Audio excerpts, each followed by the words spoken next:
Stock market की दुनिया में अक्सर ऐसी भाषा का इस्तेमाल होता है जो किसी पहेली से कम नहीं लगती। तो आज हम मार्केट एनालिस्ट की इसी मुश्किल भाषा को लेंगे और उसे आसान, समझने लायक कॉन्सेप्ट्स में तोड़ेंगे। Bullish engulfing candlestick pattern, reversal, buying interest. जब हम ऐसी कोई सलाह पढ़ते हैं तो सवाल उठता है कि इसका असल में मतलब क्या है। क्या ये खरीदने का कोई सिग्नल है या कुछ और? चलिए इस कोड को मिलकर क्रैक करते हैं। तो हमारा सफ़र कुछ ऐसा रहेगा। पहले हम बाजार के मौजूदा हालात को समझेंगे, फिर कैंडलस्टिक्स को पढ़ना सीखेंगे, इसके बाद बाजार में सपोर्ट और रेजिस्टेंस मतलब ज़मीन और छत को पहचानेंगे और आखिर में एक्सपर्ट्स की सलाह को डिकोड करेंगे। तो चलिए शुरू करते हैं। सबसे पहले ये समझना ज़रूरी है कि इस तरह के एनालिसिस की आखिर ज़रूरत ही क्यों पड़ती है। देखिए, जैसा कि मिंट की रिपोर्ट बताती है, बाजार का मिजाज अभी थोड़ा नाजुक है। जियोपॉलिटिकल टेंशन है, तेल के दाम बढ़ रहे हैं, रुपया भी कमज़ोर हो रहा है। ये सब मिलकर बाजार में एक अनिश्चितता, एक कन्फ्यूजन का माहौल बना देते हैं। और ऐसे ही माहौल में निवेशक कुछ टूल्स का सहारा लेते हैं। और यहीं पर एनालिस्ट का पहला टूल काम आता है, कैंडलस्टिक्स को पढ़ना। जी हाँ, ये देखने में छोटी छोटी मोमबत्तियों जैसी लगती हैं, लेकिन ये बाजार की पूरी कहानी बयां कर देती हैं। तो ये कैंडलस्टिक पैटर्न आखिर है क्या? इसे ऐसे समझिए कि ये किसी तय वक्त में एक स्टॉक के प्राइस मूवमेंट का एक विजुअल तरीका है। ये हमें खरीदारों और बेचने वालों के बीच की लड़ाई दिखाता है। हर कैंडल अपने आप में एक कहानी है कि दिन कहाँ से शुरू हुआ, कीमत कितनी ऊपर नीचे गई और दिन खत्म कहाँ पर हुआ। अब जरा इस स्लाइड को देखिए, यहाँ दो बिल्कुल अलग कहानियां हैं।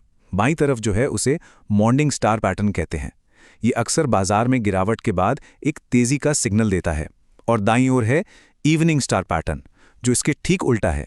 ये तेजी के बाद मंदी का इशारा कर सकता है। ये पैटर्न ट्रेडर्स को ये समझने में मदद करते हैं कि कब खरीदना है और कब बेचना है।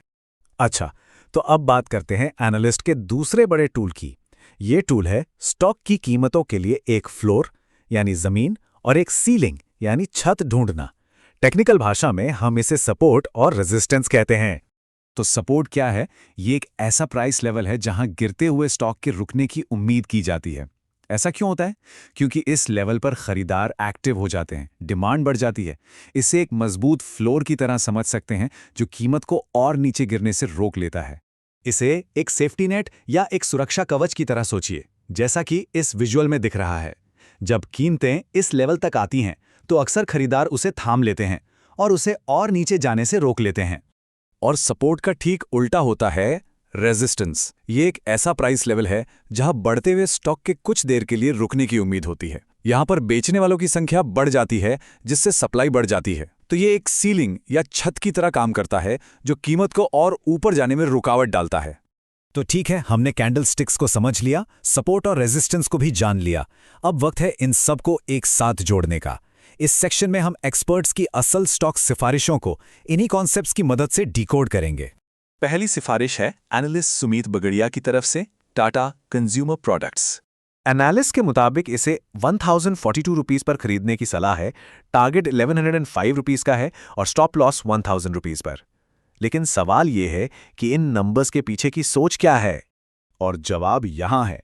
देखिए, एनालिस्ट ने बुलिश एनगल्फिंग कैंडलस्टिक पैटर्न का जिक्र किया है, जिसके बारे में हमने अभी बात की। ये एक संभावित तेजी का संकेत है। साथ ही 1000 रुपए का जो जोन है वो एक मजबूत डिमांड एरिया यानी कि सपोर्ट फ्लोर की तरह काम कर रहा है। तो दोनों कॉन्सेप्ट्स मिलकर एक बाय सिग्नल दे रहे हैं। चलिए अब दूसरी सिफारिश पर चलते हैं, जो है भारत इलेक्ट्रॉनिक्स लिमिटेड यानी BEL। BEL के लिए 421 रुपए पर खरीदने की सलाह दी गई है।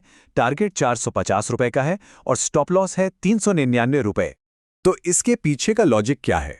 पहला तो यह कि वीकली चार्ट पर एक बुलिश कैंडलस्टिक पैटर्न दिख रहा है जो बता रहा है कि तेजी जारी रह सकती है। दूसरा, स्टॉक ने अपने जरूरी सपोर्ट लेवल्स के पास खुद को संभाला है। और तो और RSI जैसा एक और इंडिकेटर भी लगातार तेजी का मोमेंटम दिखा रहा है।